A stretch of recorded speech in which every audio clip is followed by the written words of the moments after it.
Sweet. Yeah. Yeah, just easy with the big face. All right, word. Even with the $50 big face. I couldn't even get 100, man. Y'all scared me. No, okay, it's the $100 bill big face style. Hey yo, we live. This is the Beat People podcast. I got Captain America and the typical crew. Got my man Justin Myracks on the show. Hey Justin, am I pronouncing your last name right? Yes, Myracks. Myracks, okay, word. Welcome to the show, man. I'm just going to go through the panel and just say what's up to everybody and get us started. Then I'm going to come back to you. We're going to talk about your ebook and get into this thing. All right, so who we got here? Sound Oracle, what's going on, bro? Hey, man, what's happening? I'm just happy to be here in my nerd family for another Saturday. No doubt. Geek out. Yeah. No doubt. What's up, D Still? Oh. No D Still. What happened? I don't know. D Still went right till we went to him to just black out. That's what's up. Oh wait, hold on. D Still, what's going on? You coming? Well, that's weird. Okay, so he's frozen, so it's something. Yeah. What's going on, Joe? Chilling, man. Just happy to be here once again with the fam. You know what it is. Word, you gonna break out a xylophone solo for us on this show? No, brother, no. Word. I'm gonna skip over to Flux. What's going on, brother? Flux, you there? Like he's muted. Oh, I muted myself because I'm upstairs and I got family here. Check it out. My kids are playing around and Yeah. there's my two boys right there. My daughter's out getting me food. So hopefully in the middle of the podcast I'll just be like grubbing. My kids are playing around. You over there with your Flux phones? Yeah, I'm Flux just phones. I'm chilling in pre-NobCon situation, so I'm just kind of trying to relax this long weekend, and then next week I'll be in Chicago with Corey, and we're gonna do the whole NobCon thing. So Dope. It's gonna be fun, especially I don't know. I probably mentioned this a million times, but I'm from Chicago, so it'd be cool to be out of Chicago with Ken and I can't wait for him to show me experiencing the spots to sense. eat. Oh, I just want the food. I don't gotta smell man. nothing. Just give me the food.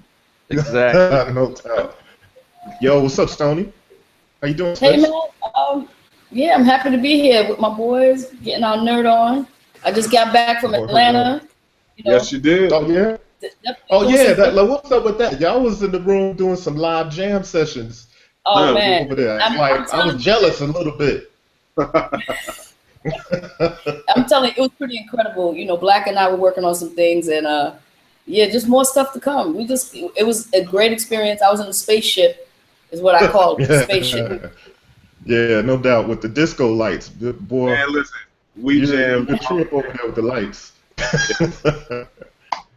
Yeah, we Word super up. And then, yo, go ahead, bro.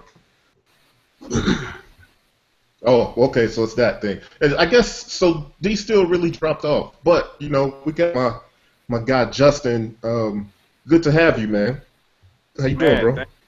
I appreciate y'all for real, man. It's good to finally. I've been wanting to join Beat People for a minute, so I'm glad to be able to now just hang with y'all for a bit.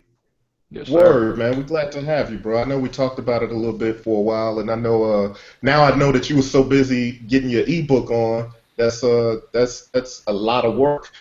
You know what I mean? It's like a thesis, master's thesis. So So hey, let me ask you though, how did the whole what inspired you to do the book? I know you do a lot of dope videos and like advising people of like about this whole beat making thing and just in general making music and the production and stuff. So what made you say, you know what, I'm gonna write this book?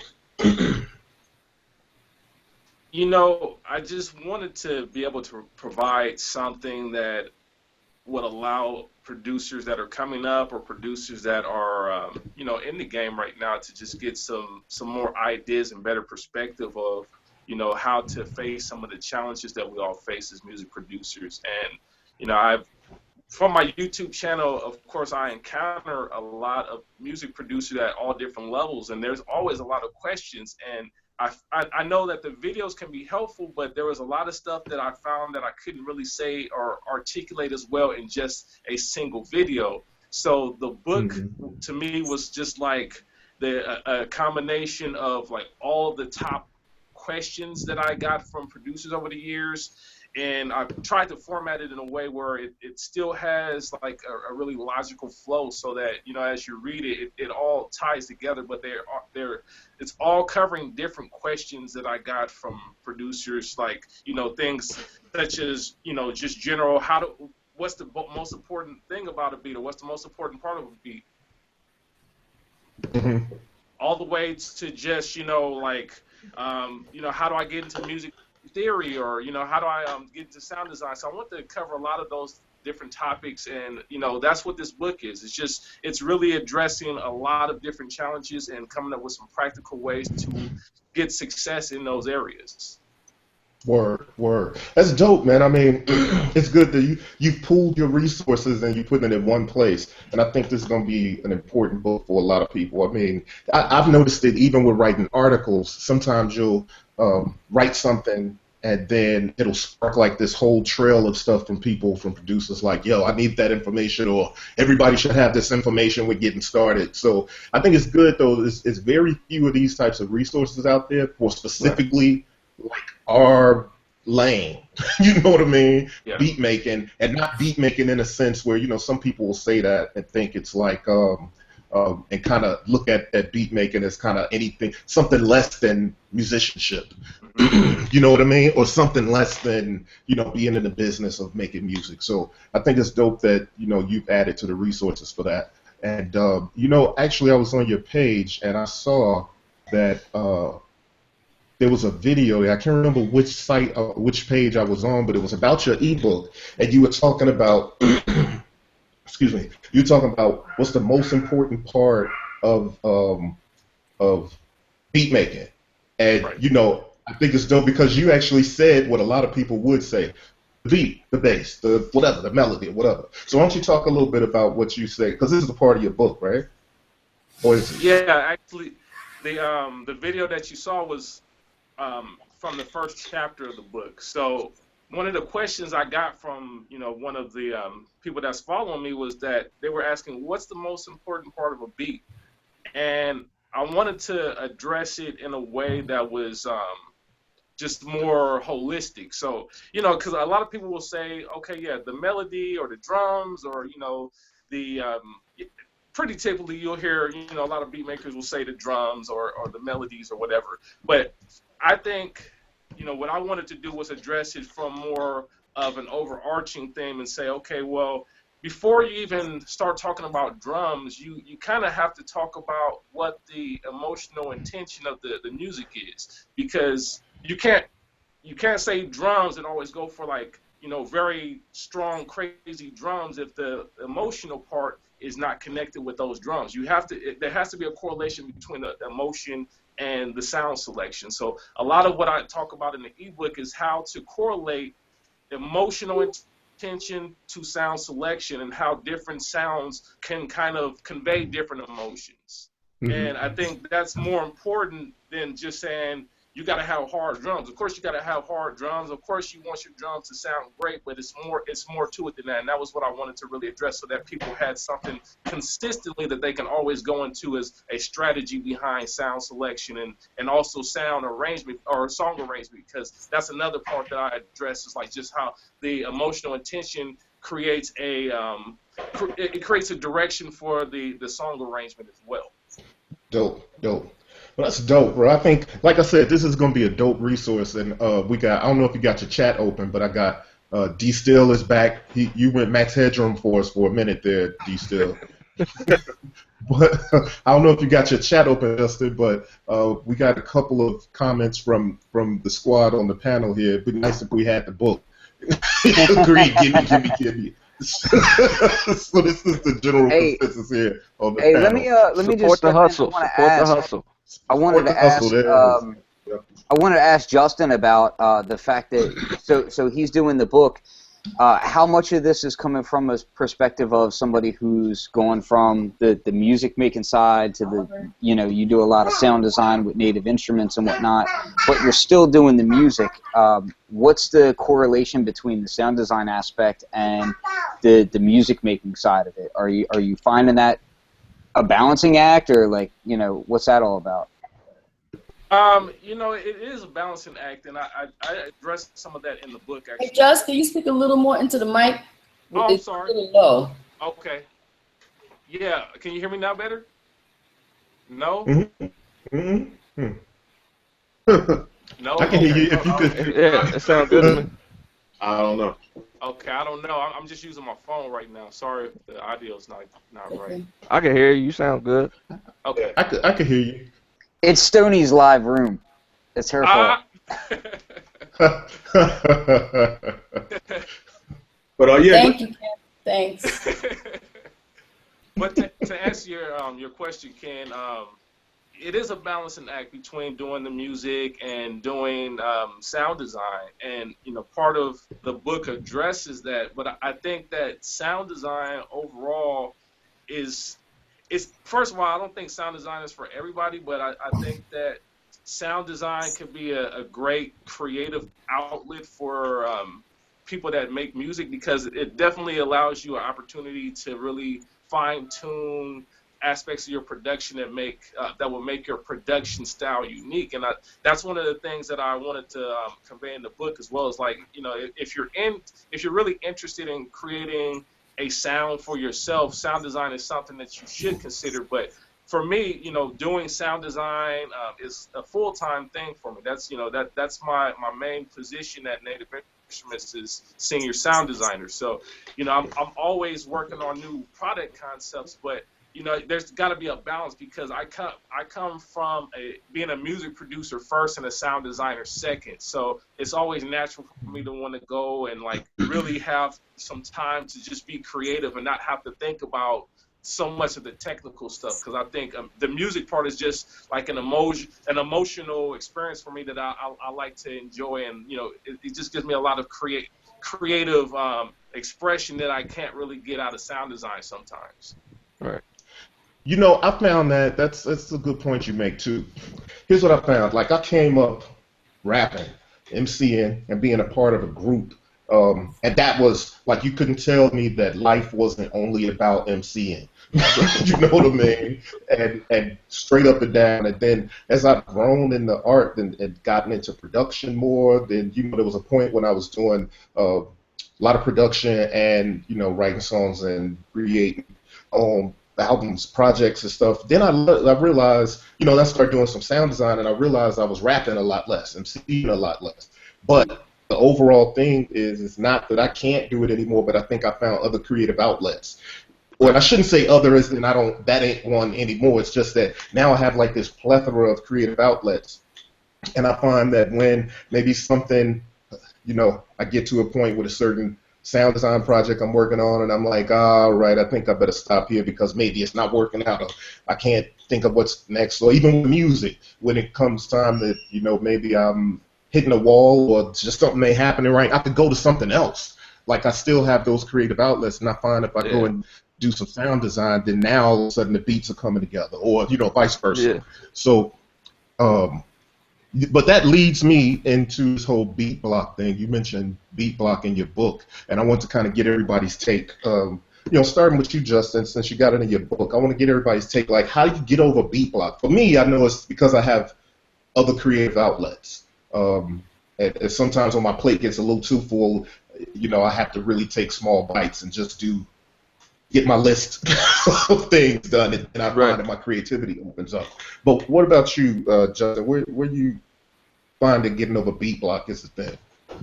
You know, I kind of hate the term beat block, because I think overall, like, we have different periods of creativity, and I think that you kind of have to embrace what your instincts are where your instincts are leading you. So I think at some points you might say, I want to make a track right now, but then it's not coming together how you expect. And a lot of times what I think to do is, well, that means my instincts are not right. So let me start working on some other areas of my, music production, whether that might be, learning some new stuff, like learning some new, chords or voicing or something like that, or learning some, just new techniques in the studio, or, even something as simple as just getting some creative influence from some other outlet that's not related to music at all. I think that's really important, because I think, as musicians, we're inspired by life as well. So you have to have a balanced life. You have to get, you got to go out and see some cool movies and get visually inspired, or you got to go hang out with your folks and get some type of life experience and some new input that you can take back into the studio. And I think that's really important to, like, not force it, but just allow life to happen and allow life to be like the main influence of how you make music. Dope. Definitely. What about you, Oracle? I know because you do, production and sound design. You ever hit that moment? How you deal with if you're not inspired to do production? If you ever have those moments? Man, I actually do, and there's a couple of ways to deal with it. Number one, just step away, because the vibe, like Justin was saying, the vibe is everything. If you're not really feeling it, don't force it. So get up, just go somewhere, just do something, and once you start getting inspiration from other places, you'll just have that aha moment. Either I do that, or I'll make sounds. If I can't make a beat, I'll just make sounds, and then I'll make something that will get me inspired to make a beat. And the final thing is collaborate. I just call the homies, come through, or I pull up. Let's just jam out, and you're gonna make something. Even if both of y'all are going through Beatblock, you're gonna make something together. And that's the easiest thing that I found to get over it. I saw you and Stoney collaborating the other day. Man, jam session, son. You heard? It was dope. Yeah, I saw. Hey, one other thing about that I'll say is, for those of us that do music as a living, or sounds as a living, and it becomes more than just a hobby, and it's also work. I think that there's a delicate balancing act between understanding how hard you push your creative aspect for the work side, and separating that from what you're trying to do musically for yourself. You know what I mean? Like, I find myself, I love creating sounds, not just for work, but for my own pleasure in music. But a lot of the times, what I'll do to just get myself out of that mode is I don't ever create sounds from records that I'm gonna sell, because I can't sell that stuff. So a lot of the times I'll sample to start a beat, because I know I can't sell that stuff anyway. So I'll sample from records or whatever, and then as I move through the progression of the beat, I might just take that sample out of the beat and then kind of fill it back in with my own stuff. Word. That's. What about you, Joe or Stoney? I think for me, Beatblock says a couple of things. A lot of producers and beat makers, we spend a lot of time alone in our caves or in front of our laptops, in front of our equipment, and we have a certain pattern and way that we always work. And I think I'm gonna touch on what Sound Oracle said as well. I think there has to be like your 2 or 3 top guys that you can call and say, hey man, they're not beat makers, they're just musicians. There's somebody who just plays the bass, or somebody who just plays the guitar, and collaborating with people that don't do exactly what you do, I think always triggers different ideas and different creative juices and flows. Also, I believe, when you're making music, sometimes these records are not just for you to do, right? Like there comes a point where you hit a ceiling and you have to pass it off. You know what I mean? And that's where the collaboration is so important, where you have engineers get involved and, like, again, other musicians get involved. And then sometimes, I sometimes switch it up. I might be making beats on Machine for about a week, and then I might have to just go into a whole completely different platform and start creating in Ableton or something, and doing things differently. Actually, that's a. I'll even. Point. I'm with you on that. That's a good point. And sometimes when I'm working on or DAWs, have you create different ways. Right. And sometimes when I'm if I'm working on a beat like this, a hip hop track or something, you know, I'll sit down and listen to Brazilian music before I go into that other zone. I go into different zones musically. I listen to everything, you know, from French music, different languages, and just get different ideas to have it invokes different feelings and emotions like Justin was talking about. So I just try to stimulate my spirits and what I'm feeling in different ways. And again, like I said, I try to, you know, build relationships with people that do things that I don't do. I'm not a keyboardist. I'm not a bass player, you know, so you get around a guy that's, you know, hitting that bass, you're like, wow, okay, yeah, that right there. And then you just starts triggering. And a lot of the times ideas, you know? those people that are specialists, you know, will take the music in a direction that you just never even conceived of. Like it just kind of goes somewhere that you're just like, oh, I didn't even consider that was something that this could have been, you know? Word. A perfect example, like when I was in Atlanta with Sound Oracle, we had a couple of loops that we were going through, and there was a point where he stopped and looked at me and goes, you know, he'd heard the loop so many times, it was like, okay. And I took it and did what I wanted to do with it, and it was like, oh, okay, cool. Yeah. Sometimes you listen to your stuff so much, you have to like, you can't be too married to it. You have to like unplug sometimes, you know? Hey, let me ask you guys a question. This is something that some of us in here probably deal with, but I noticed over the summer that I've been really, really busy with other work, and when it came time to actually make music for myself, one of the major aspects that I was talking to these guys about that was getting in my way is the fact that every time I came into the studio, I had a new piece of gear, which means I had to learn something new. So like every time I get into the lab, I, like for myself, I'm like, poor flux. No. What I'm saying is, woe is flux. What I'm saying is that sometimes more isn't exactly a good thing. Like sometimes, it's better to like scale back to what you know you're already good at. Less is more. Less is definitely more. Sometimes you have to. The last show we did, I said sometimes you got to actually unplug all that gear and take it out of the room. Because it's a distraction. It becomes a distraction. There's a less direct is definitely more. Limitation in creativity. There's definitely a correlation there. So yeah, get something that's limited and just work out on that. I mean, but at the same time, I think that's a cliche that we like to throw around, but I think it really depends on the person, because some people get more inspired by having more options, right? Like, yo, I hear this weird sound in my head, and if they can grab that sound, that's more inspirational to them than trying to make it. It just depends on the person. So I think it really just depends on how you work. As far as BeatBlock for me, it's never really been a problem, and I think because my approach to music has always been a little different. Like my whole reason for getting into music sparked from a spiritual aspect, so it was always that inspiration. So I don't ever sit down and just try to force anything out of habit just because of how I started. So I never really just I need to make a beat today. I need to do this. I need to do that. So it's never a case of I don't have anything coming, because I only make music when I'm inspired to do it. Otherwise, I'm just doing other stuff. So, you know, it's a little bit different. Like I don't have any deadlines or anything to make.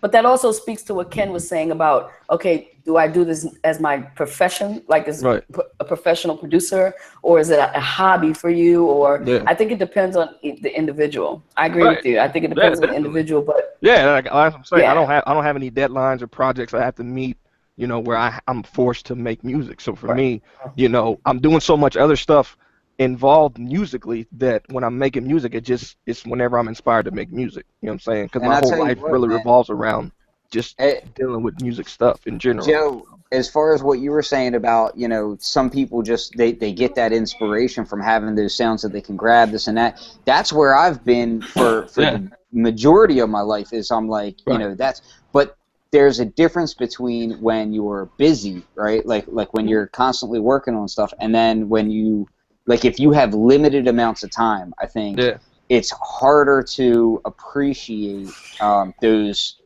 other outside sources aside from like for instance my vinyl collection. Like I know it like the back of my hand, even though I have stacks of records that like when I go digging, I can say that. I'll grab like 20 records at a time, and I'll only go through like maybe 5 of them, but I'll leave the rest in a bag so that I know that next time I want to make music, I can go to that bag and it's all fresh to me. Right. But the utilization of that is like a very strict workflow that I know how to get what I want out of it.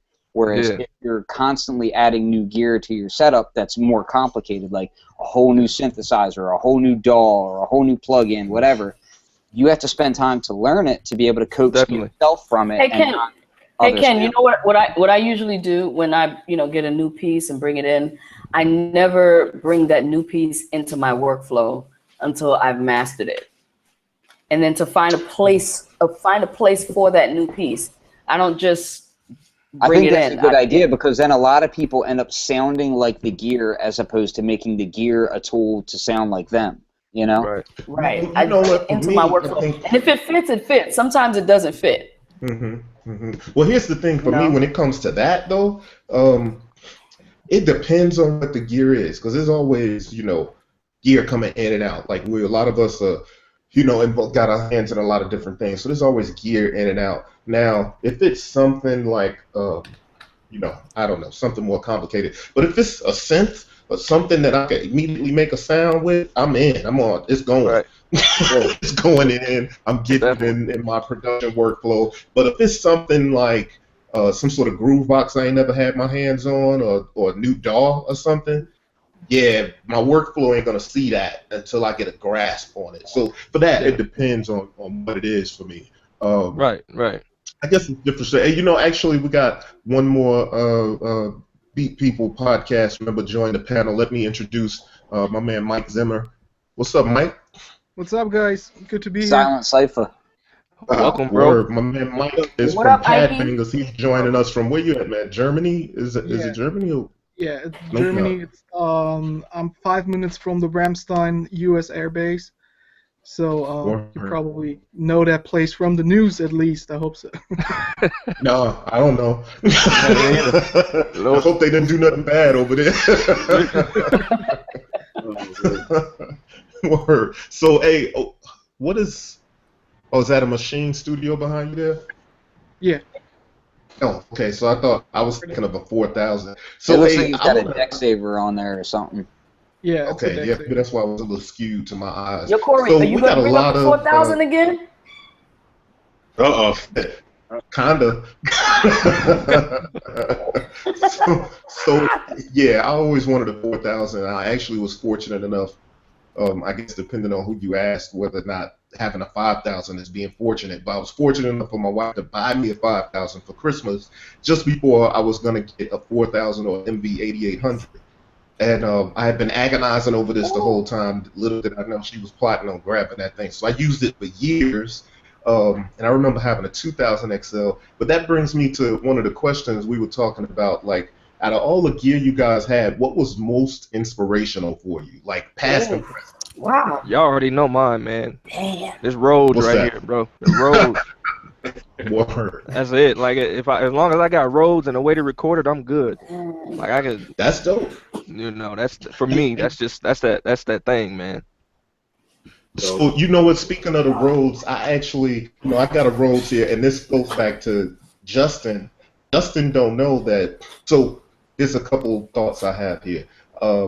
I got my Rhodes, and I was working on it, and I was going to rebuild it myself, and then something came over me and it said, I can rebuild this thing because I'm technical, I can good my hands and stuff, but I want it to be optimal. Like, I want it to be dope. I want it to sound really good because, obviously I want to really get down to using it and have that like it's in its prime.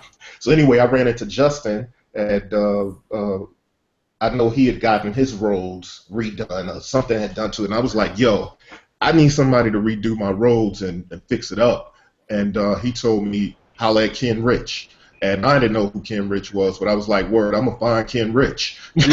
So I went and I found Ken Rich. And Ken Rich is an older gentleman. He's the coolest dude on earth. He's kind of like, he don't mind telling you about stuff he don't like. Because he's seen all the realest stuff in the world when it comes to keyboards and synths. and Rhodes and all that stuff. And what's interesting is the Spectrasonics new, what is it, Keyscape? Yeah. Thing that they got out. I saw Yeah. Ken Rich in the video. He was restoring a lot of their classic stuff. So I feel good that my Rhodes was actually restored by him. Even though, people could spend thousands of dollars getting their stuff restored. But, I was like, yo, I got a budget. Like, do what you could do with this. But yeah, I would agree as far as gear and inspiration. My Rhodes is one of those pieces. I think for me, out of everything, I spent a lot of time trying to find a certain sound with synths. And what I didn't realize, the more I learned about synth, is there is one specific type of flavor I was looking for, and that was the mold sound. So I got my Voyager. I think that's like, it was like a light bulb went off for me. I was like, yo, I've been looking for this for years. I was just too ignorant to know that that's what it was I was looking for. Right. So I don't know who else. What's some of the gear out there? Somebody 4000 probably. 2000 XL. MPC 2000 XL changed my life.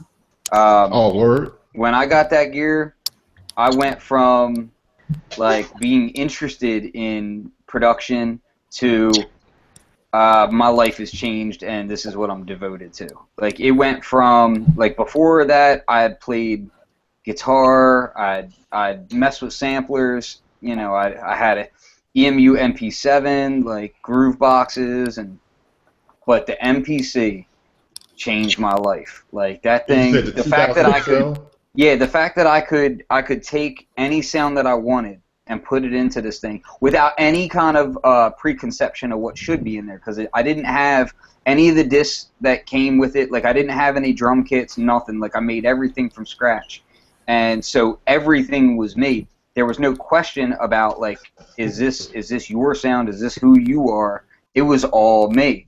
So when that happened, that changed my life. When I realized that, like, when I used to hear people say, like, drum machines have no soul or whatever, and they used to say, like, oh, that's cheating and this and that.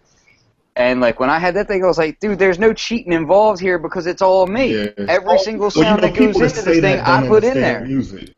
Yeah, that's the thing though. People that say that don't understand the music. Like, it's like like somebody that looks at graffiti and says it's crap, and maybe it's because you don't have appreciation for that because you ain't of the culture. So I think what's dope about pop dudes is that we've taken things that wasn't really meant for us to do the things that we do with them, and we created this incredible palette of dopeness across all these decades.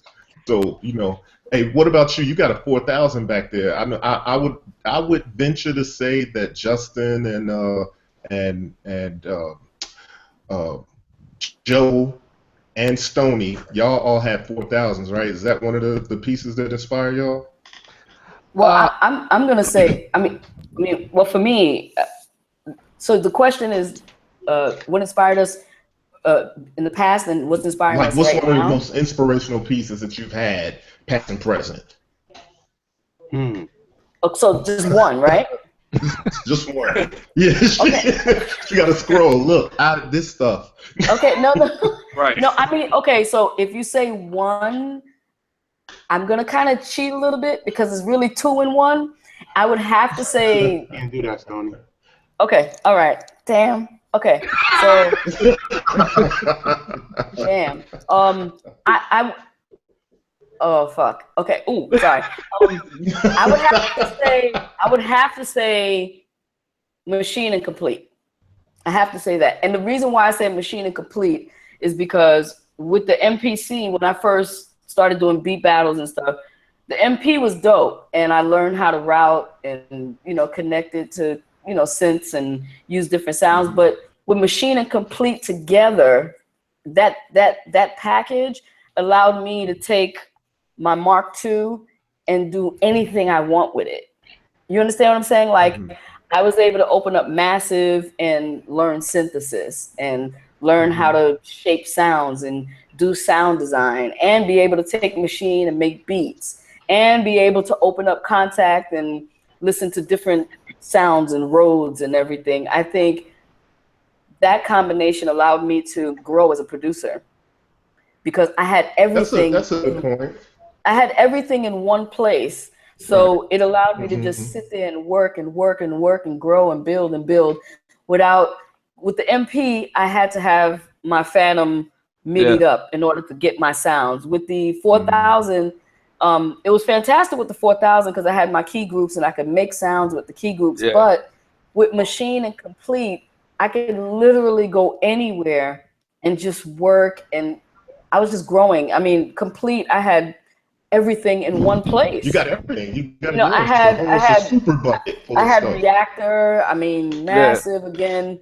You know, Monarch. All these beautiful, all these things with sound. Because for me, doing production is about the sound. It's about being able to shape sounds and creativity, and I can sequence in anything. You know what I'm saying? Like, but if the sounds are not there for me personally, it doesn't inspire me. It doesn't change anything for me. So for me, that combination changed everything for me. Does the sequencer make a difference for you? Pardon? Does the sequencer make a huge difference for you?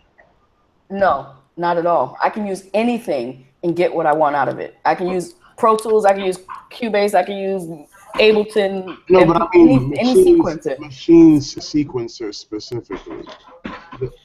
Say it again. Compared to all the other sequencers you've been talking about, the MPC sequencers, Machine specifically, like, because I have my own issues with Machine sequencer. No. Let me tell you something, bro.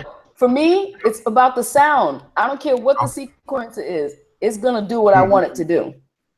Okay. Yeah, I'm gonna make it do what it do, baby. Like, that's what's up. I think it gets back to that whole make the gear sound like you and not the other way around. Oh, right. Yeah. Right. Yeah, well, I control the software. But would you guys say you probably have like an interesting perspective on that, because you obviously a 4000 user, and you are a Machine user with Complete and all of that. Has there been like one or the other that you've, because judging from what happened recently, when you get your 4000, like that was something you always wanted back though, right? Right. Yeah. I mean, I love the 4000. I had it in like 2006, and it was probably like my favorite MPC. But just like Stoney just said, I mean, I can sequence on anything.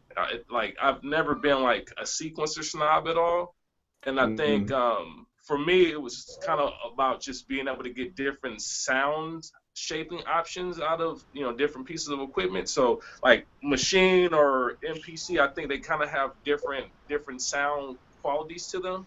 And I recently just did a test on some of that actually, but there are some definite differences, and I think just being able to reference and know what does what is important. So I think from that perspective, I like to have different pieces, but I didn't get to answer the question. But to answer the question about what's the one most inspiring thing that I've ever had, Reason actually for me. Really?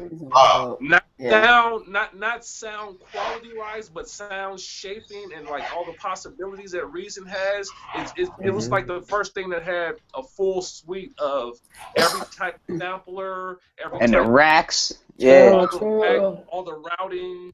It had everything that a sound design person would want to have in order to start like really working and exploring sound. So for me, that was probably the most inspirational tool that I had ever used prior to like Complete and Machine and all that stuff. Like Reason was it for me. Sure. And actually, wow. I did not expect that. That's an answer I didn't expect, because I never think about Reason, and I never got on with it too well. I still use it to this day. Hey, Just, do you still use it? No, I don't use it as much. I will say that. Like I kind of go in and out of it now because I have a lot of other stuff I mess with. But like sometimes I just throw it on just to get inspired again, because there's some different stuff that you can do. Just it's kind of like it was a more simplified way of dealing with software sense, but still getting the flexibility that you would get out of a Reactor or something like that as far as routing goes. So that's why I enjoyed it. It's more inspirational, just being able to connect everything in the way that I could see or imagine. Right. But that's interesting, because I was about to say Machine as my most inspirational tool too. But then I have to say, where's that feedback coming from? Oh, you know what? I think my garage door is closing. Is it like a loud hum?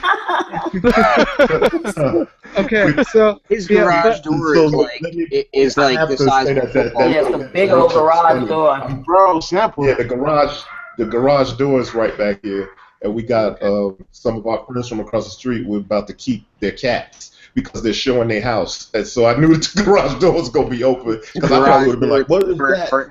Hey, that's for the Bentley garage or the Ferrari garage? Which one is that? The Lamborghini garage. Oh, that's right. That's right. So go ahead, Mike.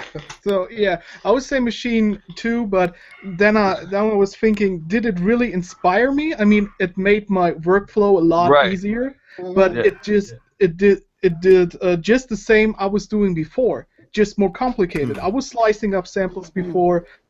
Before I knew what slicing even is, I just cut out bits of samples in Cool Edit Pro and stuff like that. So yeah, I have to reconsider it, and I would say my the most inspiring thing at the moment I have is Max for Life in Ableton, because there are so many devices, and you just open it up, and every time something totally different happens and it manipulates your sound, sometimes I can even I don't have an imagination what will happen, but sometimes really cool, like these lucky accidents happen a lot of times with Max for Life. So that's really my most inspiring tool at the moment. Nice. Word. What about you, Black? How many of y'all have had MV8800s or MV8000s? Wow. You already know. You already know. You already know. Yo, so okay, y'all know. Yeah.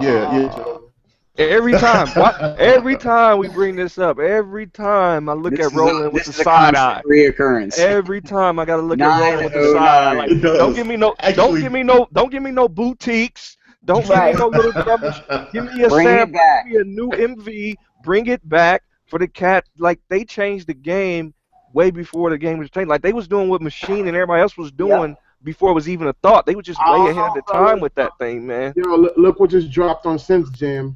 A boutique 909. Yeah, I know. That's what I said. I don't care about no 909 boutique. I actually do want that. No. I actually do want that. That's gonna be fit in my car. That'll fit in my car. Yeah. Bring me an MV9000. I keep a Volca Beats in my car at all times. We know you do. No, the MV88 was out of control. It was ahead of its time, man. It was ahead of its time. But it took like 30 minutes to turn on. That's why I said it was ahead of its time. It was the technology. Yeah, the technology just wasn't quite where it needed to be for that thing to really. But I still look at them joints to this day, man. Like, I'd be like, yo, that and the 4000 is two things that I'd be looking at. At least the 4000 connected to the computer. The MV, I always hated that we had to have a separate monitor for it. That was the only thing I hated. You have to have a separate monitor for it. I like that. I like that though. I like that. Like I like. I want to connect to the computer. I want the MV to connect to the computer. I feel you. You should just get a machine, Stoney. Here's what I'm getting to. Check this out. So y'all see this? I'm sharing the screen. Can y'all see that? Yes. And that does not interest me at all. So it's the TR-09. This is the boutique, the Roland boutique, and then let's see. This is the Roland boutique TB-03. All right. So neither one of those really get me excited. We got September 9th coming up on Friday. And so that's 909. I'm surprised they don't do something at 808 to August 8th too. But okay, so supposedly 909, I think Roland is teasing all this. What did they say? Like 1 million new products coming out. Yeah. Hold on. Let me just say this, because I'll tell you this much. Okay, so we're going to KnobCon, and KnobCon starts 909, and it runs through the weekend.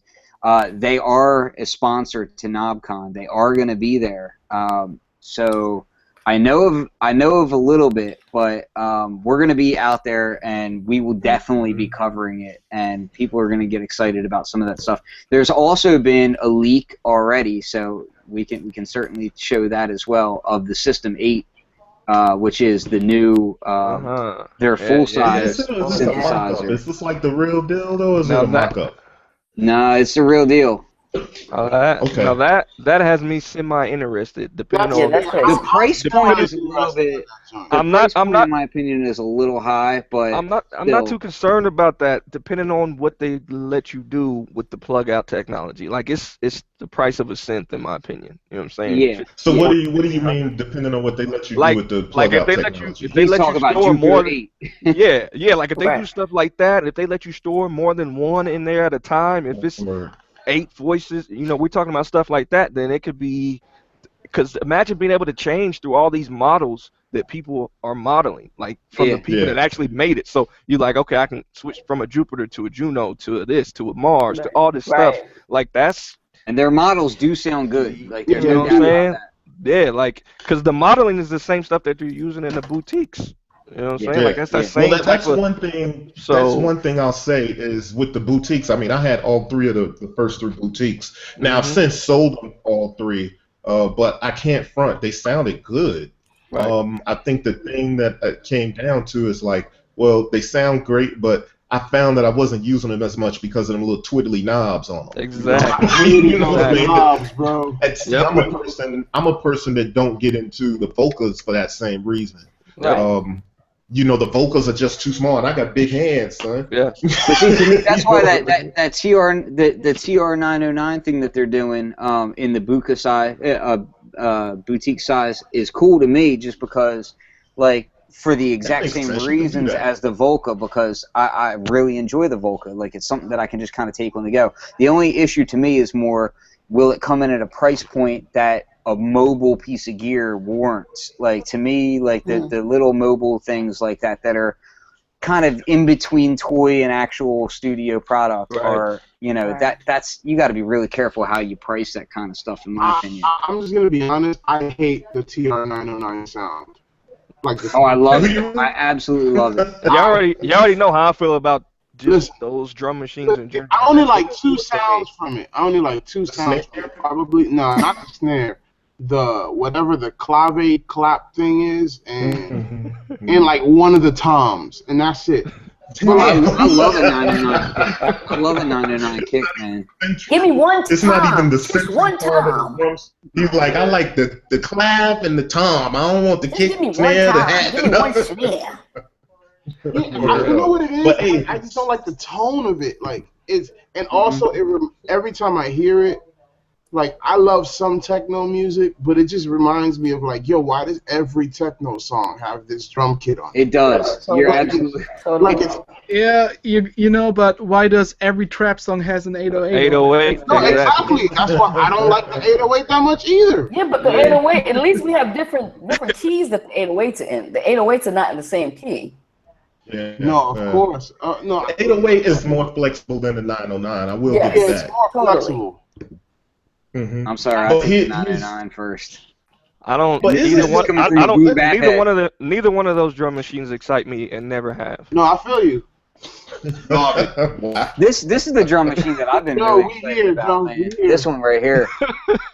Hey Joe, man, if I hear another damn 909 or 808 pack a re-release boutique, hey, listen, man, we've been doing that forever. There's a reason why it's gone. I cannot stand it. And now I'm out. I tried to say my piece. But yo, listen, the main thing that I'm thinking about, more so than just the rumors and the supposedly factual things that I've heard, the thing that really gets me is that if you remember back at NAMM, there was a really strong rumor about them using their IRA technology or ACB technology to recreate some vintage samplers. Yes, and they do that. Not just the synthesizers, but the actual samples, like SP12, even DMX sounds, and this and that. And the rumor could be that they dropped that sampler that everybody said, oh, it was just a rumor because it didn't show at NAMM. Well, it might just not have not been ready at NAMM. So right. Listen, that would interest me. Is the thing. Once you start talking about samples, I'll lean in. Yeah. Do you think that they're going to re-release the MC909? Remember the MC? I hope it ain't that. Nah, I hope it ain't that. no, I hope it ain't that. no, I hope it ain't that. That no, joint please, no. The 909, the MC 909 was dope for what it was. I mean, they could But that stand didn't for look like refresh People were that too. virtuosos with that. Some people were really good with the MC 909, man. I mean, it never appealed to me, but I know some people that were really used to love that joint. Yeah. Yeah, It wasn't it's a so little big in step- hip little hop step circles for as me, it man. was in dance Yeah, it was circles. just because it was mainly step based was. Yeah, it was like, Right. It was. I mean, it was. Well, a It dope had some concept, interesting though. features though. It did. Like, Well, it you had could the expand The that joint. turntable aspect of it, and you know. It had the sampler from the MV8000, I believe. I believe it was the same. Yeah, I think it was the same sample. And you could put like one of the. It had the Phantom voice arcade. Like you could put one of the voice chips in that Yep. thing. You could in the back, the expand it. card. It had like the Yeah. card in the back. Mhm. Yep. Speaking of Phantom, though, how many anybody y'all had Phantoms? I never had Of a Phantom. course. Joe but I just mean, had yeah. one. Joe just had it Yeah. recently. Yeah. He had the most recent Phantom. I had the FA08. Yep. Oh yeah, that's I right. mean, the keys Phantom, were too- don't the sleep keys on were the too Phantom. heavy The for Phantom me. is dope. The Phantom is Yeah. dope. Every time I had one, I use it as a MIDI controller. And that's Yeah, it. the Phantom was Nah, crazy. I had the rack. I had the Phantom X rack, and that was my joint. The Phantom even had audio Word. tracks. Yeah. Yeah. Did it? Yep. Yeah. Didn't the motif also though? Yeah, the Yeah. motif also, All yeah. of us had. For some Yep. reason, Because I always like the motif more. For some reason, keyboard companies always really know what beat makers want, but they just implement it in the most horrible way. Right. Yeah. Like, Real talk. they give It's us so everything true. we want. They give us everything we want. They give us sampling, they give us audio tracks, they give us dope sounds, but they implement it in the most horrible way. I mean, Absolutely. the Phantom had that feature where if you played it and I think it was called Skip either back. backward, Skip Yeah. back. Skip skip back. That thing Yeah. was incredible. Logic had Oh, that later on, I feel, but skip back was I the feel shit. like I'm the only person that don't know because everybody just yells skip back and I don't know Yeah. what that is. It was constantly recording what Yeah, you it's were like a doing. buffer. And you could just hit the button and it would replay what you had just done, even if you Yeah. weren't recording. Playing around with, Yeah. right. Yeah, it was So dope. okay, let me ask one of the questions I came up with before is, with 909 coming up, NobCon coming up, and Roland saying they're releasing, what they say, something like 32 new products. We're already 30, seeing yeah. leaks of 3. We're seeing leaks of 3, so that leaves 27 others. Now some of these things Well, could be Some of the 27 things that I've seen have been effects. I've seen woodwind products. Aren't they doing something with Serato? Yeah, they're doing Yeah. something with Serato. They've got They a got the unit now. Yeah. They got this unit where it has like the TR8 on it. Actually, it's Ooh. like a What? wow. So that's interesting, but like they got a lot of stuff, and some of it will probably be stuff none of us will care about. It could be, just whatever it is. But well, they that's cover a lot wide of range of stuff. products. So Yeah. What is it that, I know Roland does a lot of stuff, but so if MV is that one thing that so many of us have been like, do the MV, like what would it take? What y'all think it would take for like there to be a successful successor, I guess, to the MV 8800? oh Like, my. Oh, wow. Real time stretching because I gotta say it every time I'm on this podcast until someone does. Listen, but here's the beauty. So Serato has this plugin that I spent too much money on called Pitch and Time, Yeah. right? Yeah. It's probably the best time stretching thing that I've ever heard. Like the quality of it, like if they come out with a sampler that has a lot of things built into it, like that's kind of like insane. Like, That's all I care about. because even that new Dave Smith, whatever, Tory's turquoise joint, got the Pioneer Dave Smith joint. yeah, the Pioneer Dave Smith joint. It's a actual drum machine that can stretch everything in real time. All the Yep. audio that's in it. Yep. So But think about So Corey, limitations to it. the question is, what would they need to have in it to compete? Is what you're saying? Yeah, I guess so. I guess kind of the question is to compete, but I think overall is like, because there's so much to compete with. But So I mean, I would so say, here's the thing. Like these companies come out with stuff and they think it's what we want. Sometimes they hit part of the nail on the head, and other times they just hit the wall and bust the wall open, right? But I mean, some of the things that I'm thinking about is like stuff comes out and we'll all have opinions on like, yo, why'd they implement it this way? Why'd they do it that way? They should have did this, they should have did that. Like if there was to be a new MV and for us to say that's a legitimate successor to the old MV, like what are some of the key things you would need? I mean, it obviously was always it needs to bring together everything. Personally, I would want to see some ASR 10 features in there. There you go. I'm going to say something ugly, Corey. I'm going to say something ugly that I would want to see. So the closest that we've seen has been the receptor, but I want to see a hardware box that can host VSTs in it. I want to see it done. I was going to say support their plug outs. You know what I'm saying? Support their plug out engine, have some type of Phantom engine built in there. You know what I'm saying? And of course, audio tracks, real-time time stretching, and all the sampling that we expect. Build upon all their technology. They had the Varios and all that stuff, like the V-Synth stuff, like all that type of stuff, man. And put that in a actual workstation. And throw some ASR 10 features up in there, B. Yeah, I mean, make the sampler dope. Make the sampler dope, but with the SSD quick. Imagine if they had their plug out synths as that. Remember how the MV used to have that synthesizer? That's what I'm talking about. Yes. That's what I'm saying. Yes. What they need to make is something that's going to be a dope sampler / MIDI controller with just some USB, some card. You can put some cards in it for memory. Just something that's like an all-in-one. It's your MIDI controller. Right. It could be a sequencer. Agreed. It got real-time time stretching. Like all the pieces are there, and most of these have pieces. They just spread them out in a crappy way over several products instead of focusing. And then have it where you could use it as a standalone also. Exactly. That's where you got the cards in the back for the. Well, that's where I was gonna say my most inspiring piece of equipment that I go to all the time is my SP404 S6. Nice.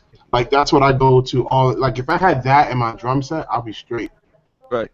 I never had one of those. I heard it's a little cumbersome to use, but the quality is incredible. You got to use it more by ear than anything else. Yeah. Right. Well, that's the thing with the SP404, and even what we was talking about with the MC909. Like, there's some people that are so dope with those specific machines that it'll leave you wondering, like, they got to be using something else with that. It can't just be that thing. Right. But I've seen people with the SP404 that are like virtuosos, and like the type of music they do kind of makes my mind spin. Like, yo, for real, that little box is what you're doing that with. So I could appreciate that.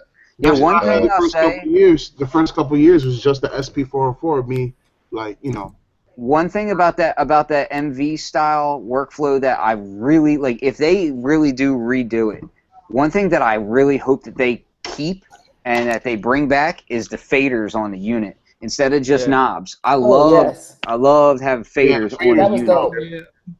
Honestly, I think if they do it again, they're gonna compromise the build quality of it, because we saw what they did with this series. Like, it's the Phantom, but it's not really the Phantom because it's not built like the Phantom. True. But you know what? The naming designation on that thing was designated the same way they used to designate the bottom of the barrel Phantoms from back in the day. If you remember, they had, what was it, the FA or whatever it was? They didn't really call it a Phantom. It's like it wasn't really a Phantom. They never gave it flagship designation like it wasn't really a Phantom.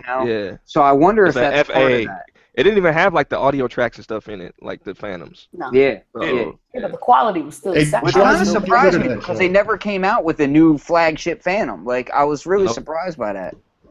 And then even when Yamaha came out with their, it was Yamaha, right? They came out with their new one. It didn't have the sequencer. Like, it was a workstation that wasn't a workstation. You know, it's not a workstation though. It's a performance center. I think that's the direction that the manufacturers are going in now, because they know a lot of people are using DAWs. So it's like it's kind of hard to put a sequencer and even a sampler in some cases now in some of these hardware without like really exploding the price point, because people don't want to. That's the key. Oh yeah, would you guys drop $3,500 if they came out with a MV that was like, the be all? No way. All? Absolutely not. Nah, bro. $3,500 bucks. Oh, not 35. Would you drop 2,500? Not even. Not Not even. even. That's where the price point. It depends on what's all in it for 2,500. Because if you talk about if it's got the synth, if it's got the plug out stuff, if it's got. Well, you remember the MV8000 when it came out was what, $1,999, and that was like what, $2,000 period. Yeah. Like that was like. That was before. Technology is cheaper though. Word. And that's the thing. Technology you know what? is Labor's more advanced now. Labor's not cheaper. Right. Labor's not, but they're not building it in the U.S. So what? They might not be building it in the U.S., but they got engineers building it, and they got tech support and all that. Like, dude, costs are going up. 3,500, no. 2,500, maybe on a payment plan. I'm just saying. See, I'm just throwing crazy numbers out there because. What you say, Sound Oracle? If somebody can make something that has all the things that I want in it, like my whole wish list, I would drop 2,500. Like, that's what I'm saying. Like, I don't see it coming in under 15. That's for damn sure. No. I mean, 2,500. Never under 15. I would expect it to be around 2,500 just for what we're talking about. That's what I'm thinking. I would expect the new MPC that I keep hearing about to be around 2,000 to 2,500. I don't think anybody's going to make anything crazy expensive because there's so much competition out there. Right. I think they'll make it 25. That Torres isn't cheap. It's what, 14, and that thing is like a DJ box basically. You know? I mean, what are you talking about? This is the least appealing thing to me. That Torres Pioneer joint. Yeah. I actually put my hands on it the other day, and I was like, "This is the least appealing thing I've ever." Well, but they're not trying to appeal to you. They're not appealing to producers, like hip hop producers. That's literally like a dance DJ. Yeah, that's that EDM guy who wants to call himself a producer. Like that's that lane. And I'm not dissing those guys. Right. I'm just saying that's what lane it is. It's the same, it's the same lane that the MC808 was kind of in, like, which that thing was garbage. Hey, Corey. I was not a fan. Yeah. Corey. Yeah. You said you got a chance to use one, right? Or check it out? Well, no. Well, let me clarify. I didn't get a chance to necessarily use it. I was at Perfect Circuit Audio. Corey, we can't see your face, man. Oh, let me do this. Hold on a second. He's showing us. I was at Perfect Circuit Audio. I stopped in there, and they had one on display. Like, Perfect Circuit Audio kind of has everything on display right there in a little cozy area. So I went over, I touched it, and I was like, oh, it's bigger than I thought. And I kind of lifted it up, and I was like, okay. Then I looked, and it was all colorful and candy-coated looking. And well, my question I didn't get a chance to use it, so I can't be really giving a real opinion on it. But all I can say is it's just not appealing. The look of it and what they say it does, it kind of launches clips or whatever. I don't know. I'm not interested. Well, let me tell you, man, I was super hype about it because it had real-time time stretching. But from what I gathered, I think the sequencer is only step-based. Am I right or wrong about that? I think it is step-based. You get one bank of right? One bank of pads. That's insane. Yeah, it is. Yeah. First of all, I don't like when people call things samplers and they're sample players. Get the terminology. Right. Word. So it doesn't sample? It doesn't sample? It doesn't sample? No. But like I thought it sampled. Does it have a sound card? Wait, does it have a sound card? Wait, when you load sounds can load samples into it, but it doesn't sample. What? I thought it sampled, yo. It's just another. That's even for worse. $1,400, it better be able to make me toast. That's slice. A big Volca sample. It has a slice mode. But that's what I'm saying. Listen, it's another example of a company taking something that everybody wants and just implementing it in such a crappy way that it's not even. You don't even want it anymore. I thought you could sample. Wow. I think we've all been involved with companies that do stuff that were like, how are you not understanding this? Right. You have all the cards on the table, yet all you're picking up is the jokers. Like, what's going on here? But I mean, it goes back to the price point though, because the thing is, if they would have added, say, some converters in the joint, audio input, how much more would that have cost? I think they're. You know what though? All right, listen, hold on. Let me just. Yeah, but don't call it a sampler if you can't sample in it. I would agree with you, but the price point on that, I totally disagree because for one, at most, the top of the line converters that you can buy right now are maybe $10, and that's not even at crazy bulk prices. So Like, I don't no, really. But Flex, I don't mean like that. You have to consider where would that actually go in the unit. What I'm saying is that I think they put the R&D money into a different spot, and then they went and they bought the Dave Smith name to put the Curtis chips in there. Which, let's be real, those Curtis chips are not exactly the greatest filters in the world. Like, they might be analog, but they're not that great sound. Like, saying, like, to me, it's like it's a situation where they chose a path to go down, and the price point doesn't really dictate whether or not they could have done that. To me, it was they knew what path that they were going, and that's what path they took. Like, that's just, to me, that's broken by design. On the price, but I would say that as far as design goes, like, each additional component you put is going to impact the form factor as well. So when you start saying, okay, we're going to put audio interface, that changes where you can put the screen and other things, and that's going to affect the price point as well. So I think a lot of times, but if you build from the ground up, you could have had that price point and still keep it at a price that they can scale. Yeah. I personally just feel like at the price point that they're at, if they designed it with that being a factor to begin with, it could have easily met that. I mean, Pioneer makes decent stuff. I like their stuff. I like Pioneer. But it don't matter. That thing is crap. I don't care about that. Look at this. Great crap. You're right. I'm gonna stop sharing this right now. Oh shit. They got somebody in a boardroom. They got somebody in a boardroom who thinks they know what they're doing that doesn't know what they're doing. That's all I'm saying. That's. Yeah, they usually do though. Yeah. They usually have the guy that doesn't know anything about production making decisions. Like, how does that happen? That's how it works. Like, no. Can somebody, like, for real, like, I keep hearing that over and over again. Like, oh, the guy that makes a decision on this thing has nothing to do with production, right? And I'm like, really? Then how do you get that job? And a lot of the times they don't know how to talk to people who do. You know, and that's the bigger issue, is that, like, it'd be fine if just, you know, Mr. Warbucks has his hand in the pot, but you got to have somebody that can actually talk to the people that are constant users, and not just constant users, but power users who know how to relate to people who aren't power users. Well, Ken, this speaks back to what we were talking about earlier before we started the show about, you know, contributing to all these different companies and not being compensated properly. Yeah. You know what I'm saying? And once that happens, you know, the guy who's willing to take whatever you give him, he's going to be the guy that has the job. Yep. And that's what it is.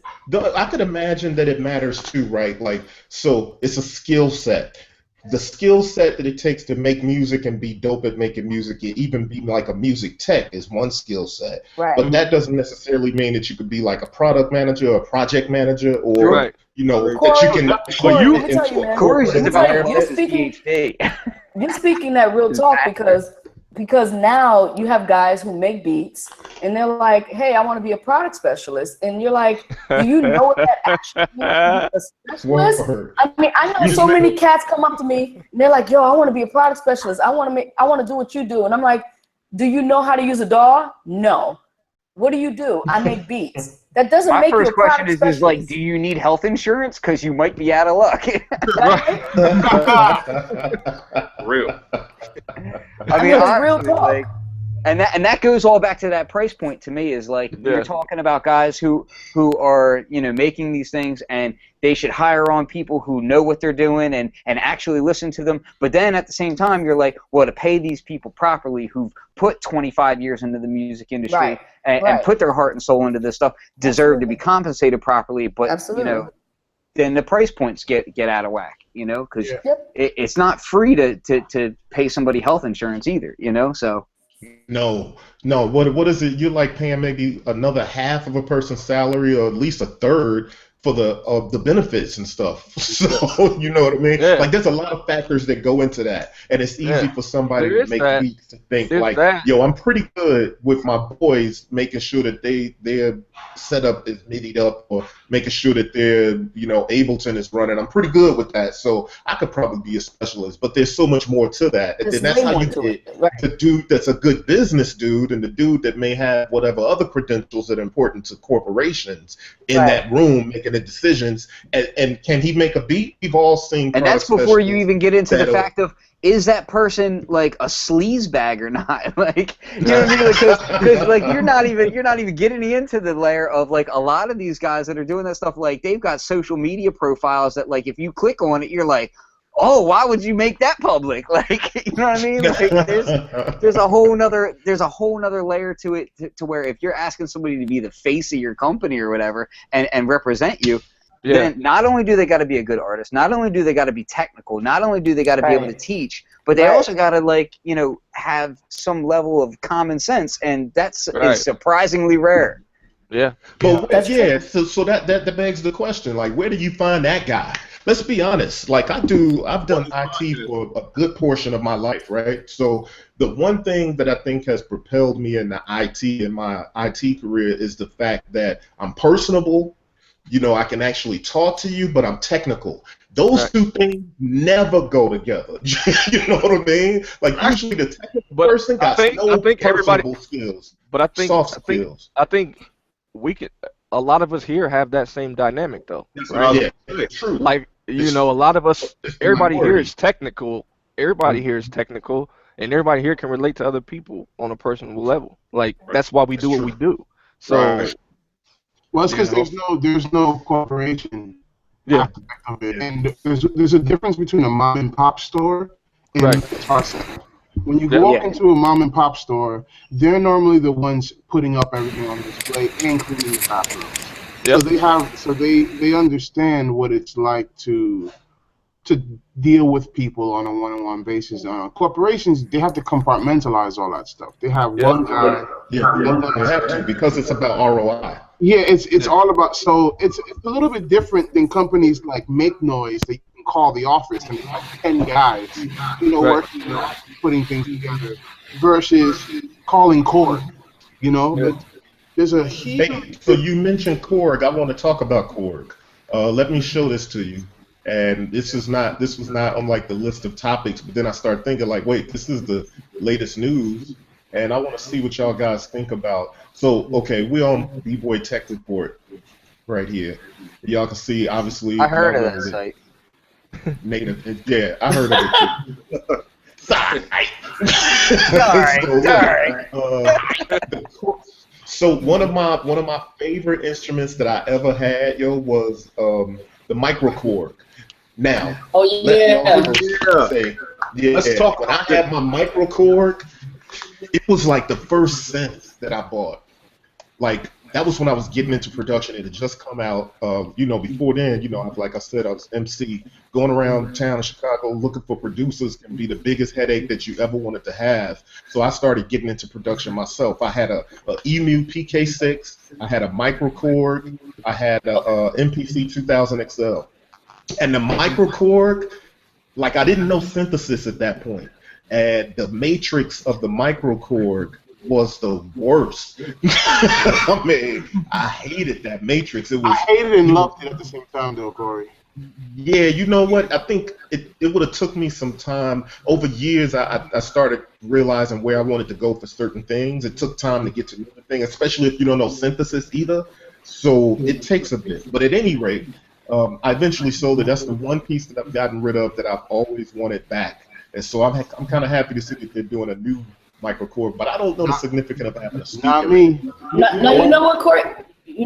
I that's one piece that I've always wanted that I've never gotten, and I always wanted it. I got a birthday coming up, so if you guys are feeling generous. Hey, I'll tell you, the funniest thing. Well, then Ken is holding your birthday present right now. I got it right here, and it collects dust. But here's a couple of funny things. One, they already reissued or redid the Microkorg with the Microkorg XL a while back, and it just didn't catch fire like the original did. The original caught fire because it was one of the main ones out there with mini keys, which everybody hates today. But back then, when this thing came out, everybody was all about it. But the funniest thing to me about the Matrix is horrible, but the funniest thing to me is they take up all this room for a preset selector that selects between some like outdated genre names. Like to me, it's the most ridiculous design ever. Like I got this huge dial, and it's not a filter.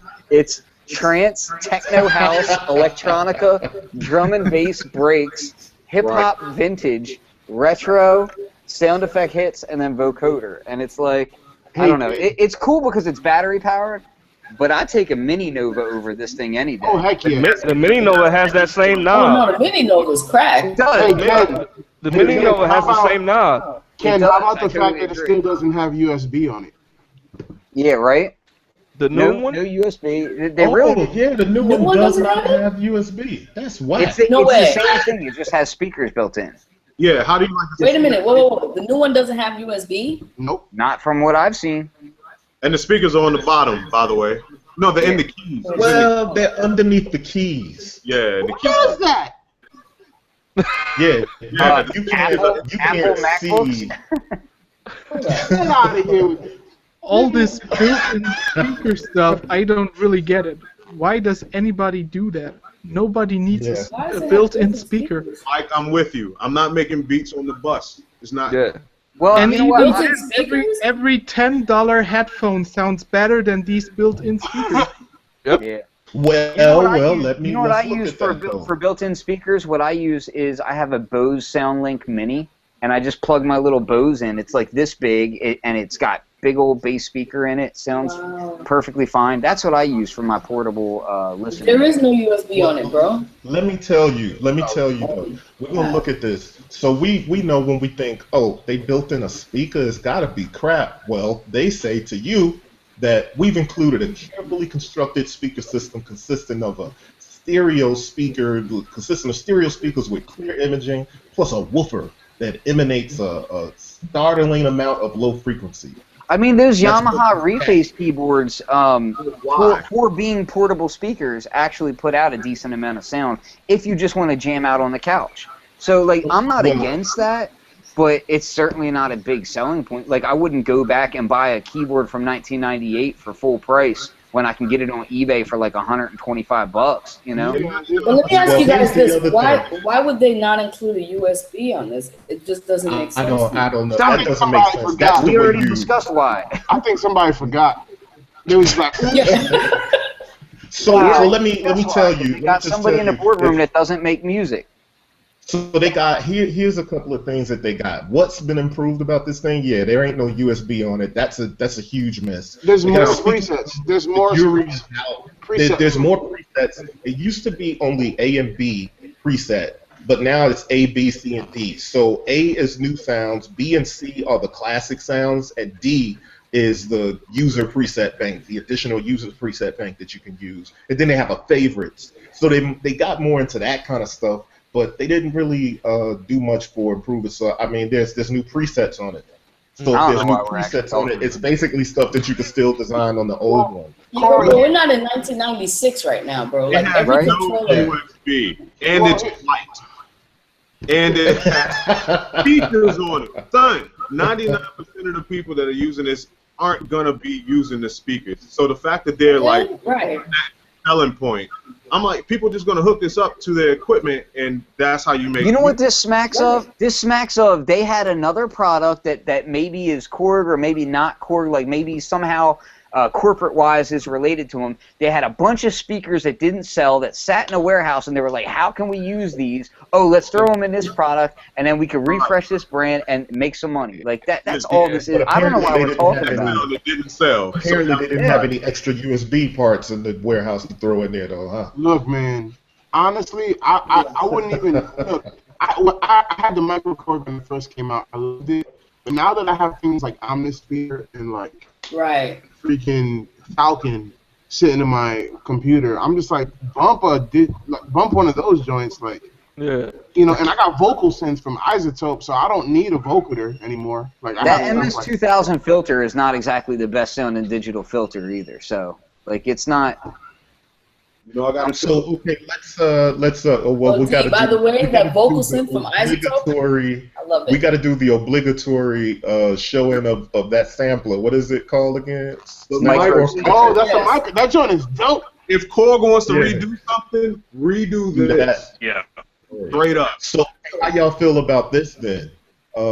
the Korg Volca kick. I don't like it.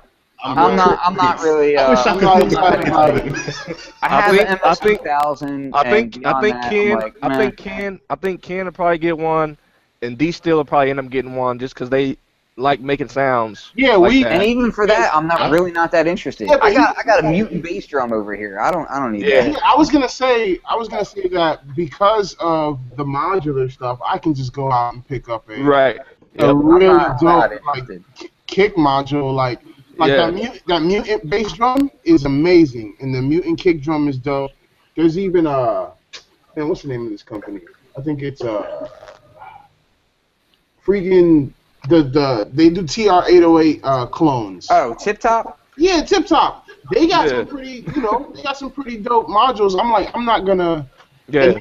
Here's the reason. I detest the Volcas now, not because of the sounds. It's just the sequencer is locked. You got me in the step sequencer. Like, I bought the Volca sample, and I thought I was gonna really be able to do some dope crap with it. Yeah, but you got to use the app just to import crap. Yeah, I got to use an app, and I also got it's locked to 16-step sequencing, and I'm like, I don't like this. Right. Like this is not expressive at all. Like, we're living in a world that everything is so quantized and triplet that companies are building their sequencers, and even the circuit is like that. I got 4 different kick drum modules in my drum machine case right here.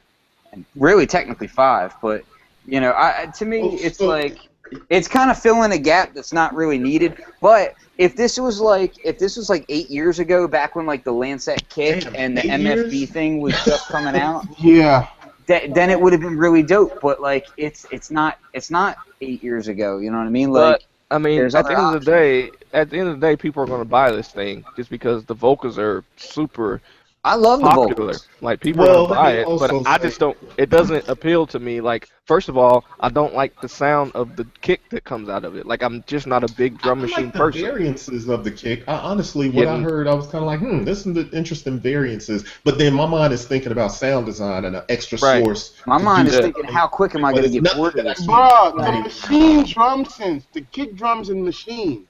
Yep. Yeah. Are probably one of my favorite design tools ever. Now you talk. I use those all the time, man. It's crazy, man. Joyce is dope. Dude, I made a drum kit the other day, and a dude that was in my studio was like, "Yo, what'd you sample for that?" I'm like, "Samples, bro, get out of here."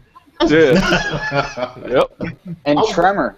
I like Tremor. Oh, bro. Oh, yeah, Tremor's dope. Tremor's dope, and that freaking Heartbeat that takes your CPU. Heartbeat is ridiculous, man. But it takes your CPU to like 99% off of. That's all right. I end up sampling Heartbeat is really dope. I remember when they sent me Heartbeat, and I was messing with it. I was like, "Yo, this." You wouldn't know that I was messing with software. Which, by the way, screw those guys, because what they do is they send it to the reviewers and whatnot, and then it expires in like 90 days, and you're like, no! Just when you get in love with it, yeah. Nah, I bought that joint on Native Instruments. They had this sale for like. Yeah, when they went NKS. Yeah, when they went NKS, I snatched that joint up, and it's really one of my go-to drum design tools because. First of all, I'm sorry. What are y'all talking about? Oh, Heartbeat from Sawtooth. Oh, yeah. So dope. Yeah. So yeah. Hey, so let me switch it up. Here's another thing that was announced on the first from Korg, because Korg is obviously like, Roland can't release 1 million products this week. We gotta beat them to it 1 week early, release some stuff. So a vocal whistle. Apparently, can y'all see the screen here? Yeah, so they did the desktop Arp. Right? Right, they did the desktop ARP, and it was leaked. And you can see that it was leaked in this picture that came like a week or two earlier. If you look up in the upper right-hand corner of that picture, this was just like somebody saying something about Korg, and then somebody noticed later that in the upper right-hand corner, like, wait a minute, those are Arp Odysseys with no keys. And then sure enough, this week they released the Arp Odyssey. How much desktop. is it? It's $5.99. What? Hold up. What did you say? $5.99. Yeah, $5.99. So I'm gonna say obviously a sucker because I got my Arp right here. Yeah. That I was an early dude. Y'all know how it was on text messages like, We can't see dog, I because can't take it. I gotta have it. I gotta have that joint. Well, So you know what? I specifically didn't buy one because the Arp is kind of a and we talked about this before off air, but my issue with the Arp has always been that there's no detent for tuning. So like you have to be really kind of precise when you're tuning the oscillators on it. And if I'm going to go through that kind of trouble with the Arp, then again, you know, I might as well use my modular. Like, you know what I mean? Like to me, it doesn't really make anything any easier than a modular does. But that for people who don't have a modular, the price point's still not bad, and the fact that it doesn't take up room having keys is cool and all, but I hated the build quality of the Korg Arp, so it never really grabbed my attention all that much. And honestly, my MS-20 from Korg, like my mini MS-20 or whatever, it kind of sits unused half the time, or like 3/4 of the time, so I couldn't justify buying one of them. Well, you know what? I had to have, like, there was something about that sound, and that was obviously before I got into modular, but there's something about that sound, and then I got a Isley Brothers record. I'll admit that I look at old vinyl, and I'll be researching soul music and old jazz and Herbie Hancock, and I'm always enamored by the tools that they use. And although, you know, we all always say it's not the, you know, it's not just because you have some tool that your favorite musician has, this is going to make you a virtuoso on that tool. But I always found it so interesting to have the. It's inspiring. It's inspiring to have those things that they actually use on music that was the soundtrack to our lives growing up, to our parents' lives and stuff, and to be able to have that in my hands and do something new with it and kind of take it to a next level. And then, you know, that's kind of one of my things. So if I'm reading a record credits and then some stuff that I've always loved, and the dude is like, yeah, I was using this, and like now I was actually using this one day, and I stumbled upon some sounds from like some of my favorite songs. It was like mind blown. But that's a thing in itself. Like, you know what I mean? I don't know what you call that, a collector's mentality, or you know, you're just really into the culture of music and music instruments or whatever. So yeah, I had to have this joint. I probably would have wanted the desktop one because, you know, when I was at NAMM, I hated the keys on this. I was one of the major people. We all talk about that the keys suck. They do. They still do. They don't change because it's sitting here. Corey, just go ahead and you can send that to me for like $300, and I'll let you get the desktop, and we'll be good. What kind of sucker deal is that? Okay, hey Ken, your MS-20. Which one do you have? The black one or the blue one? I got the black mini that, and I modified it a bit. I got it. It's over here. I've got the blue one. I got this guy. I got the invisible. What'd you say, Corey? I said I got the invisible one. The invisible one. And then I modified it. You can see some stuff on there. Okay. Oh, nice. Nice. So wait, so Corey, what was wrong with and Joe, what was wrong with the keys? They horrible. Yeah. Well, you know what? They're mini keys. Horrible. And they're cheesy feeling. Now I tell you, the more I play them, they feel thin. The keys feel thin. Like, that's nasty. They got mini lab on the MS-20. They're garbage little plastic, like super bottom of the barrel keys.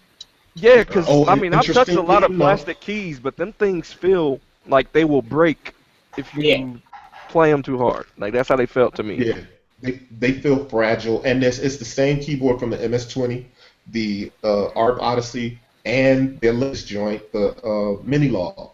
It's the same keys, and I had the Mini Log and this sitting here together, so I know it's the same keys. But you know, obviously you can MIDI it up and you know play it. But that's the beauty about the desktop version. That, you know, that's why I'm interested in the desktop version. But honestly, like, I think it's a dope synth. It does. It's fresh. I mean, yeah, but I'd rather just get the Studio Electronics ARP filter. And that's what I'm about to say. I can get the Tone Star for $500, and it's only this big. Yeah. You know? I feel you, Joe. I mean, and we talking about not having keys, so. Yeah, that's true. So before we get out of here, because I want to wrap it up, we've been on for a good minute here. I want to thank my man Justin for coming on and good looking out for joining and talking about the book, man. Like I said, I think it's a dope resource. Thank you for joining the conversation. Yeah, what's the name of the book? The book is called The Sound Mind, and it's available on ultras.com. The Sound Mind. Sound Mind. Yeah, so let me pull up the image of that. I'm gonna share my screen right quick and pull up the image so people can see. It's called The Sound Mind. How'd you come up with that title, man? It's a dope title. It actually comes from like a Bible verse, actually. Okay. So the Bible verse is, we're not given the spirit of fear, but of power, love, and sound mind. Gotcha. Dope. And here's the book for those that want to check it out. I strongly encourage you to go out and support my man, support the movement. This is another great resource. And you know. Now, Corey, really quick, will Justin ever put it out on a paperback or? Yep. We've been talking about that. That's definitely something that we're considering right now. But this is just the first of a series, so like the next book is coming in a few months, actually. So, nice. Yeah. Nice. How long did it take you to write it, real quick? Oh man, I have been writing it for. I wrote 2 books in the meantime, but it was about a year writing and revising it, and you know, proofreading and all that. So it took a while, but I wasn't. I really locked down on it in the last couple of months, like January to May, I would say. So that's when I really like got it finalized. Congrats on that, man. Yeah, thank you. Yeah, big congrats on that, man, because I know that, yeah, you know, I remember, and I was working on writing something, and it's still an unfinished product. And so it's not an easy task, especially when you got your hands in as many things as you got going on. Oh, it's not, my brother. It's not at all. yeah, I wanted to share also. I remember when Justin first started talking about writing the book, and you know, we were having a discussion about sharing our experiences and your talents with people. You know, so seeing this book come into fruition, you know, it's actually a major blessing, bro, and I'm proud of you. Appreciate that. I really do. Yeah, man. Word up. So, yo, I'm gonna go around. We're gonna round up the show, but I want to, before I get out of here, I want to say that I got a new product out on BeatPPL.com. It's called Swamp Breaks. Tell more. So, here it is. Yeah, Swamp Breaks. So Swamp Breaks is, you know, I got these other breaks that I did called the Big Room Theory, and I went and recorded a lot of stuff. I had like a 4-piece band. We went into a studio, a live room in North Hollywood, and we recorded a lot of stuff. And the whole purpose of doing that was to create, you know, to kickstart my sample library and my sound design.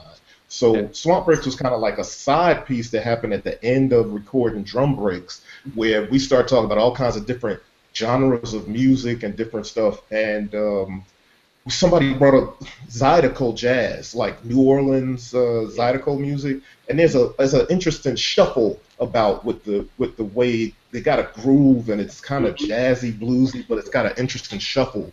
And so these breaks, as we were talking over the talkback on the mixer, the drummer started kind of playing, and we were still rolling. So what I ended up doing is I kind of broke them down into different breaks, and you know, I think it captures a bit of that. I want to do another part 2 to really dig deeper into the Zydeco thing. But these are Swamp Breaks. It's the new thing. My man Bryce, who couldn't make the show today, did the demo for it. And so all you guys out there, oh, word. Thanks, man. So cats that are watching, go check these joints out. And this weekend, actually, for Labor Day, there's a 50% discount. Check my B-Boy Tech Report IG for the discount code. All right? And so, yo, what you working on, Sound Oracle? Before we get out of here, I want everybody to be able to give a shout about their latest projects that we're going to be out. Man, first of all, appearances and events. I'll be at the iStandard Beat Battle. I'll be speaking there on September 16th in Atlanta.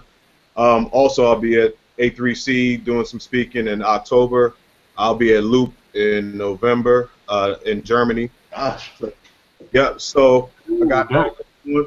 Always more sounds. I got some songs with Tim coming out, and yeah, soundoracle.net. Also have a 50% Labor Day thing going on. So people that need to backtrack and pick up some goodies you might have missed out on.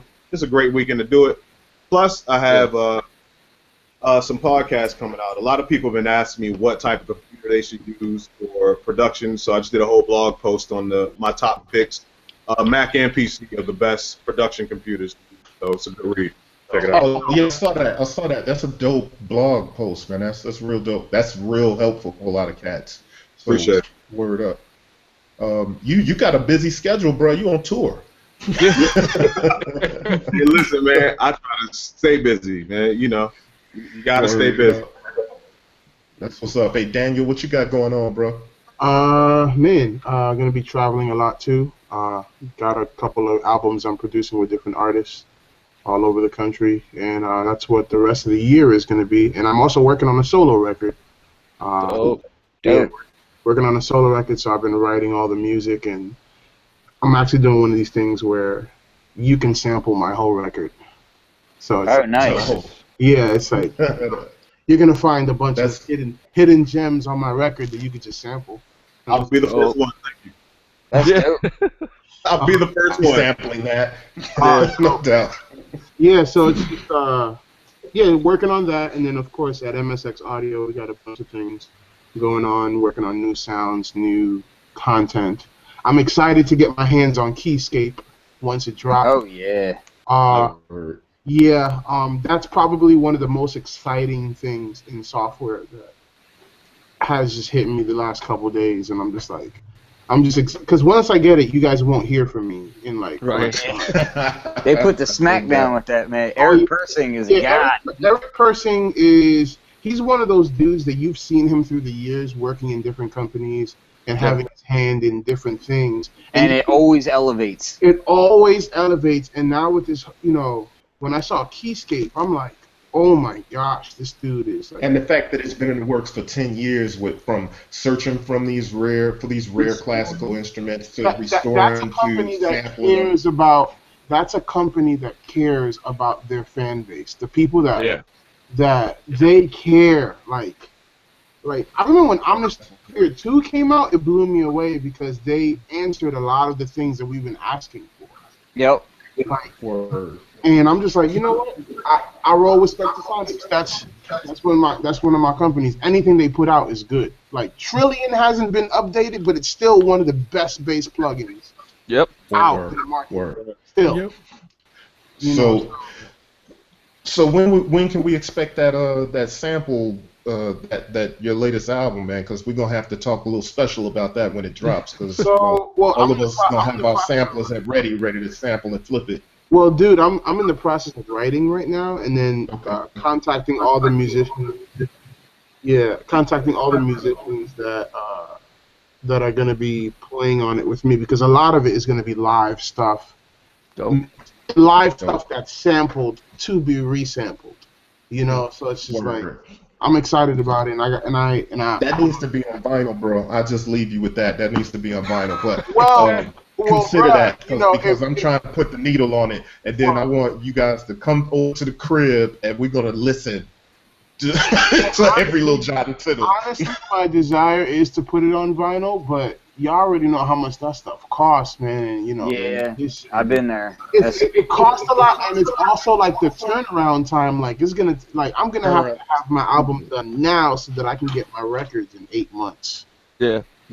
So we'll get back to it when we get. I'm looking forward to it, bro. But I thank you for coming on the show, even though you did the Max Headroom to us a couple times with the draw off. But it's good to have you. So, hey Joe, what you got going on, bro?